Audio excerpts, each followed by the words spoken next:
moment de discuter entre nos paris ici. Eric, bonjour. Bonjour Tanguy. Bonjour. Bonjour Tanguy. On va parler un peu de l'actualité au Togo. Et l'actualité ces derniers temps, c'est justement la tension dans les rues de Lomé, avec à la clé, mettons, une dizaine de morts, 7 pour être précis. C'est le retour des vieux démons, Franck. Oui, le retour des vieux démons.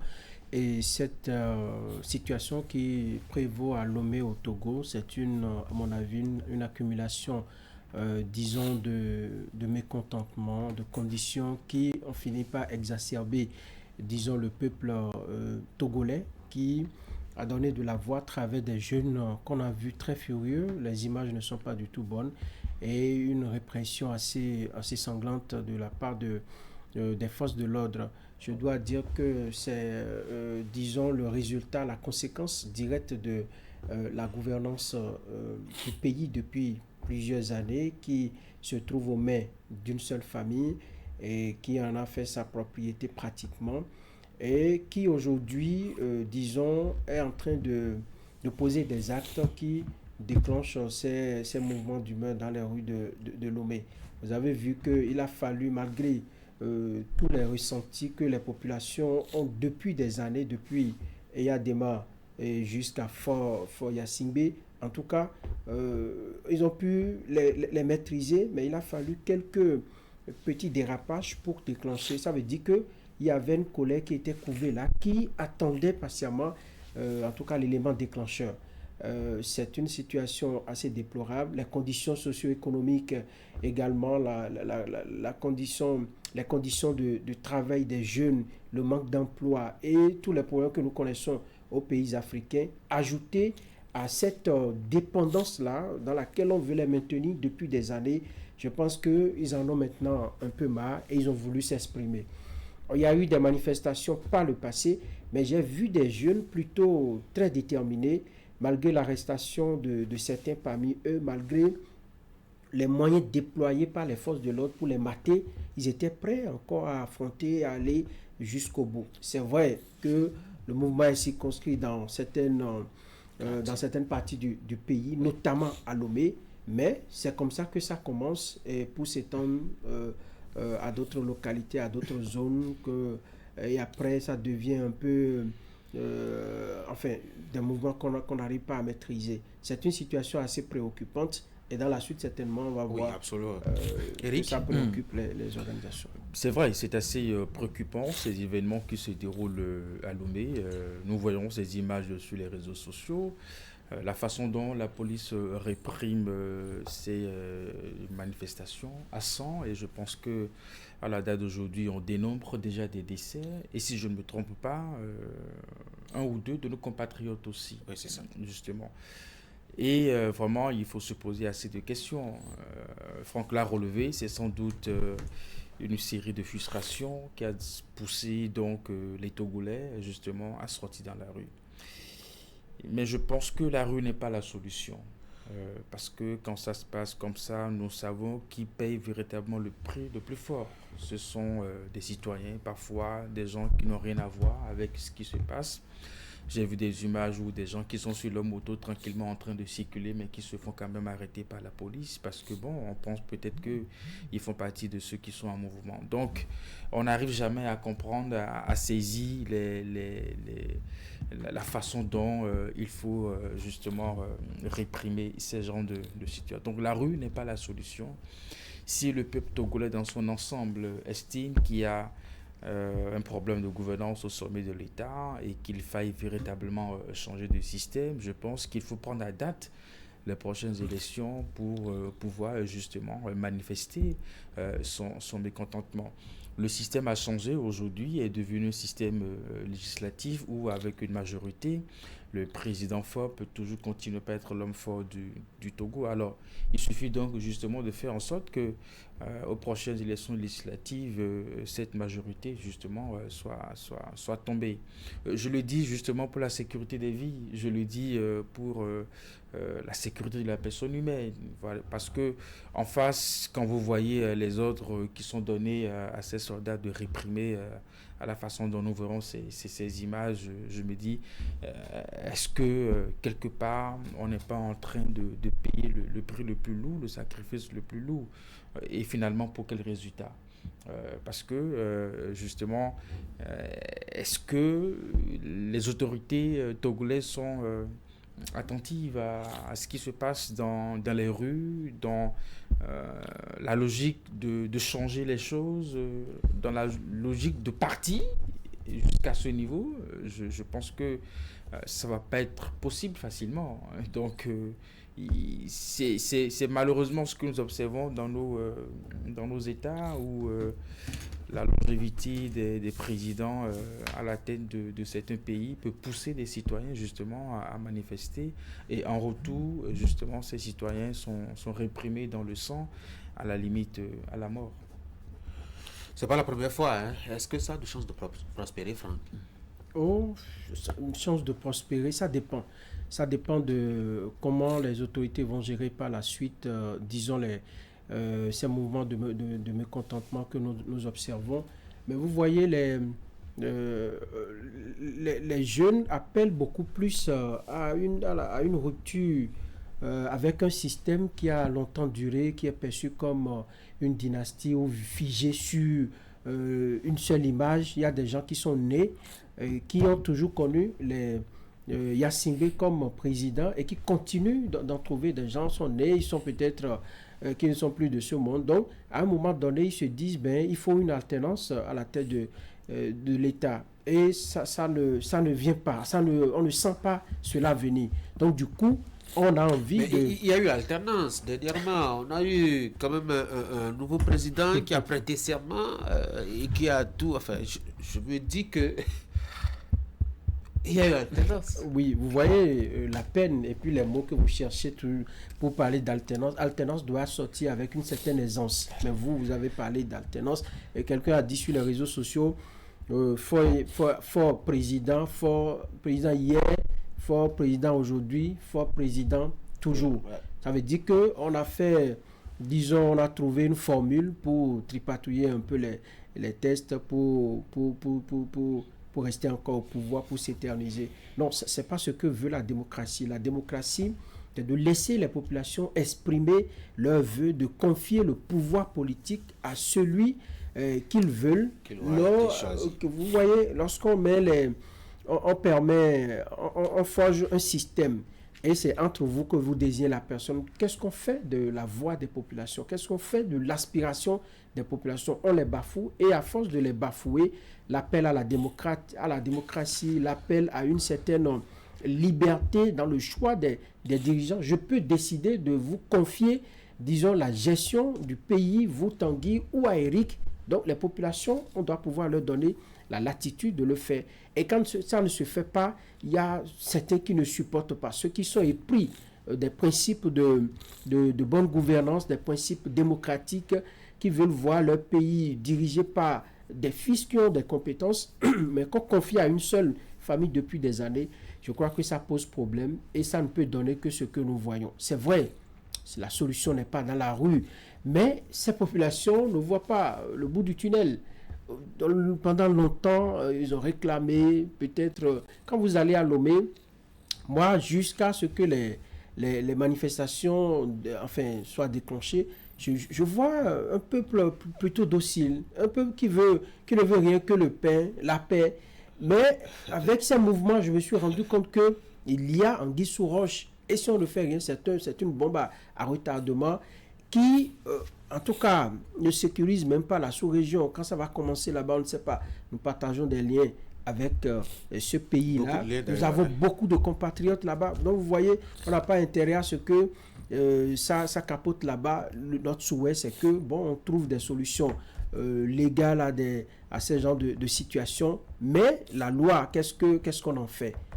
On ne sait pas. Ce sont les hommes qui décident à la place de la population, alors que nous disons que nous sommes dans un système démocratique. Sommes-nous toujours dans un système qu'on peut appeler démocratique au Togo? C'est une grosse question avec tout ce qui se passe. Eric, oui. Est-ce qu'ils vont y arriver?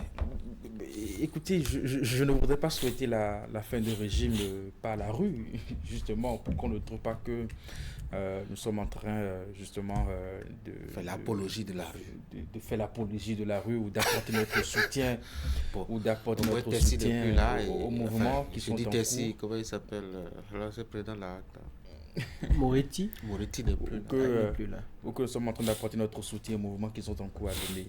Mais je pense que, un peu comme l'avons observé dans d'autres pays, au Burkina Faso, sous Blaise Compaoré et bien d'autres en Libye et également, des mouvements ont commencé comme ça et nous connaissons la suite. Et c'est pour ça que quand on vit justement ces moments en étant même un pays voisin, on se doit aussi d'être inquiet, justement.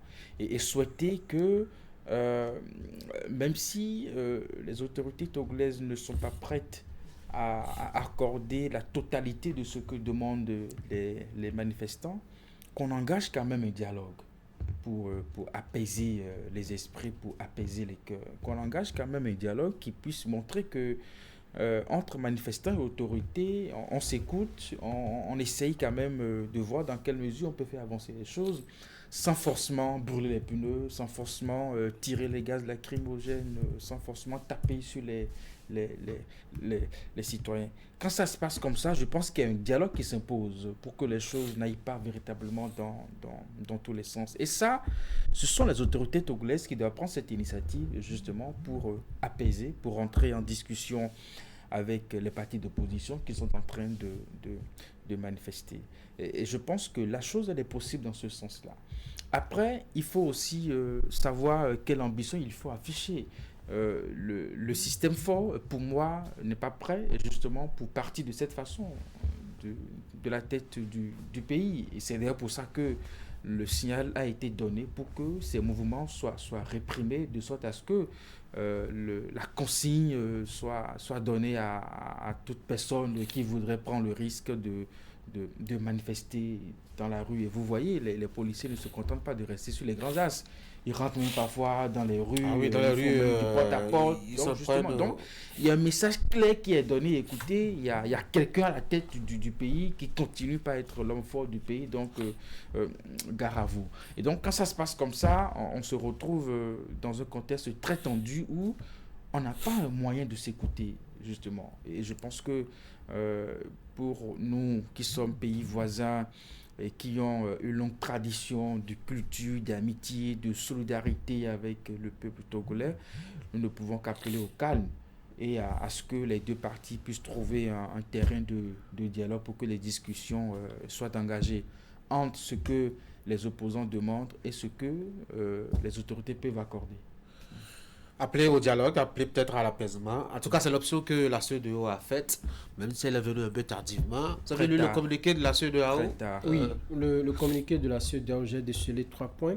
Vous l'avez dit, l'appel au dialogue et à la retenue. Dialogue du côté des autorités qui doivent tendre la main à ces jeunes-là pour s'ouvrir à ces jeunes pour les écouter.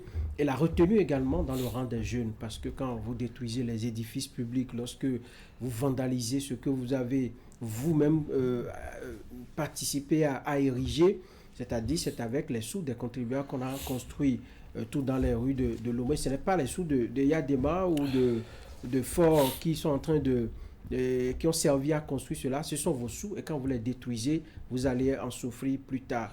Il y a également du côté de la jeunesse les moyens qui sont utilisés pour revendiquer. Quels sont ces moyens-là? Parce que quand vous enfreignez à la loi dans votre élan de revendication, je pense que vous vous retrouvez devant la justice. Mais il y a également, j'ai décelé une forme de solidarité, d'accompagnement. Ah oui? Solidarité, oui. Ils ont dit qu'ils compatissent, la CEDEAO dit qu'elle compatit à tout ce qui se passe là-bas en termes de difficultés, mais également qu'elle veut accompagner les efforts de paix des autorités togolaises pour essayer de stabiliser la situation. Et ça, c'est le carcan dans lequel on retrouve toujours la CEDEAO. On veut accompagner, mais de quelle paix nous parlons? La paix qui est en train d'être détruite là-bas. Comment est-ce que la CEDEAO aujourd'hui peut véritablement engager le dialogue ou aller aider ces autorités-là, où autorités et population se regardent en chaîne de faïence? Je me demande comment ça va se passer, parce qu'ailleurs, ils ont échoué sur certains terrains. Lorsqu'il y a, c'est que vous avez vu, ils ont pris du temps a réagi. Et ça, c'est un problème également. Et dans leur communiqué, on a également remarqué, c'est le troisième point, que la situation les préoccupe. Mais quelles sont les actions qu'il faut mener, les actions, la thérapie de choc qu'il faut appliquer aujourd'hui pour mettre un terme à ces violences-là? Parce que des innocents en font les frais, malheureusement. Des gens qui ont envie d'aller au boulot le matin avec leur bécane, avec leur motocyclette pour aller chercher leur pain. Il y en a qui tombent sous le coup peut-être des balles ou qui sont pris à partie par ces jeunes-là très furieux. Et donc, il faut vite agir pour essayer de retrouver un calme à Lomé. Vous avez vu les images là, c'est pas de cela que l'Afrique a besoin. J'ai vu des gens qui ont filmé des images sur les réseaux sociaux où on était en train de mater, de molester un citoyen avec plusieurs policiers autour. Non, les policiers, ils sont là pour sécuriser et non pour aller contre les populations. Il y en a qui veulent donner leur poitrine pour recevoir des balles, qui ne sont pas prêts à rebousser chemin. Il faudrait qu'on leur fasse, qu'ils sachent raison garder. Et ça, la CEDEAO doit vite agir si elle veut vraiment se redonner une certaine image, parce qu'elle est en train de jouer encore une fois de plus sa crédibilité. Pourquoi elle est présente dans la sous-région? Je pense que c'est une occasion en or pour la CEDEAO de pouvoir se réaffirmer comme étant vecteur de promotion de la paix et de la cohésion sociale. Sinon, si elle passe encore à côté de la plaque cette fois-ci, elle va encore sombrer sur le plan de la crédibilité, de la visibilité, et surtout va jouer sa survie dans la sous-région auprès de ces populations togolaises. Je pense que c'est très important d'agir et de ne pas se limiter seulement qu'au communiqué. Eric? Oui, une fois encore, la CEDEAO se retrouve en difficulté contre ses propres valeurs et ses propres principes, justement. Et parfois, je me pose la question, mais qu'est-ce que la CEDEAO peut faire? Parce qu'elle peut faire beaucoup de choses. Oui, vous savez, moi je dis souvent que nous sommes la CEDEAO. Chaque leader à la tête d'un État est membre de la CEDEAO. Et c'est ça qui fait la CEDEAO. Et donc, si nous ne pouvons pas corriger le leadership que nous avons à la tête de nos États au niveau des chefs d'État de façon individuelle, nous ne pouvons pas avoir une CEDEAO exemplaire, justement. Et c'est ce qui fait que parfois, quand la CEDEAO publie ses communiqués, nous notons un vide, parfois un silence sur ce qui se passe réellement. Parce que nous aurions aimé justement que la position soit claire, franche, justement, et que nous sentons la CEDEAO proche des populations victimes, proche des populations qui subissent le coup, les matraques des policiers. La preuve est que dans ce communiqué, la CEDEAO n'a pas fait cas justement de ces genres d'événements, des personnes décédées, des blessés et tout, voyez-vous. Et ça peut faire mal quand on parle d'intégration des peuples, quand on estime que la CEDEAO est du côté des peuples. Parce que c'est à ce moment-là qu'il faut véritablement sentir la CEDEAO défendre la vie humaine, juste parce qu'il n'y a pas de raison qu'un système, que ce soit politique ou tout ce qu'on peut imaginer, puisse en arriver justement à ces événements.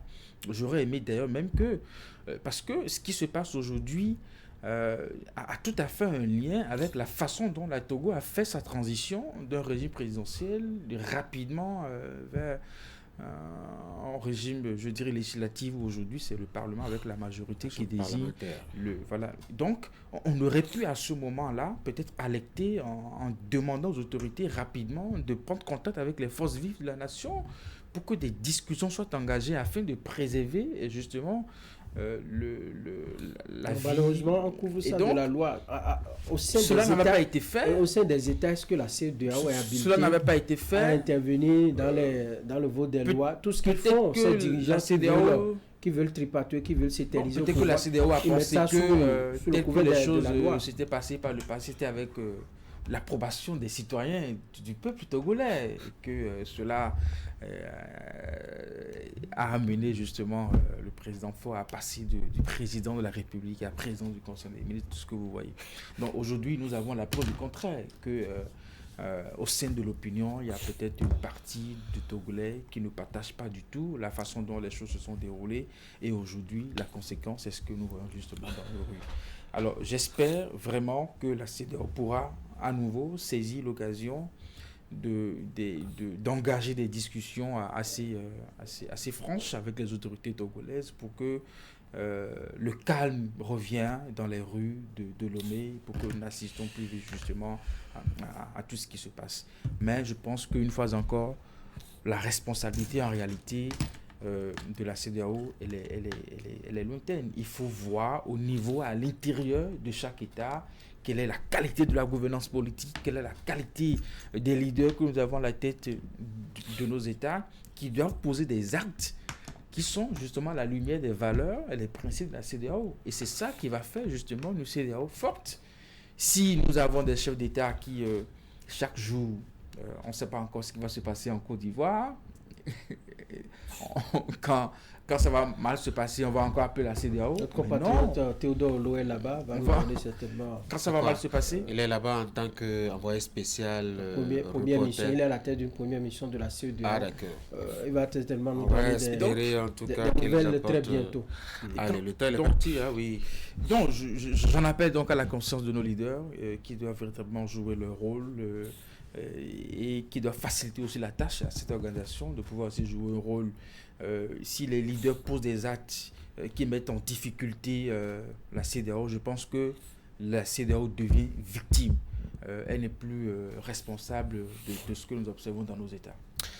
La CEDEAO n'a peut-être pas des tests qui contraignent ses États membres à ses obligations, à l'obligation du respect de ces tests intérieurs. Mais au moins la CEDEAO peut faire un communiqué pour condamner la mort de citoyens. Ah, d'accord. C'est parce qu'elle a condamné la mort des citoyens tout au moins. Parce qu'il s'agit de citoyens. Et je pense que ça ne pose pas un problème. Et la CEDEAO n'a pas de CEDEAO sans les citoyens. J'ai l'impression qu'on hésite aussi justement à prendre ce risque-là. On est toujours dans les formules diplomatiques ennuyeuses et vaseuses, qui n'apporte rien fondamentalement à la résolution d'une Oui, parce qu'aujourd'hui, vous savez, ici, la CEDEAO, je dirais, se jette dans ce dossier, un peu comme on s'est jeté dans ce qui s'est passé au Niger. Mais le Togo aussi peut claquer la porte à la CEDEAO. Oui, ben, et après, soit on respecte, soit on ne respecte pas. Allez, les gars, merci beaucoup. Je vous souhaite de passer une très bonne journée. C'est la fin d'Actu Matin. Merci d'avoir été là. Bonne journée.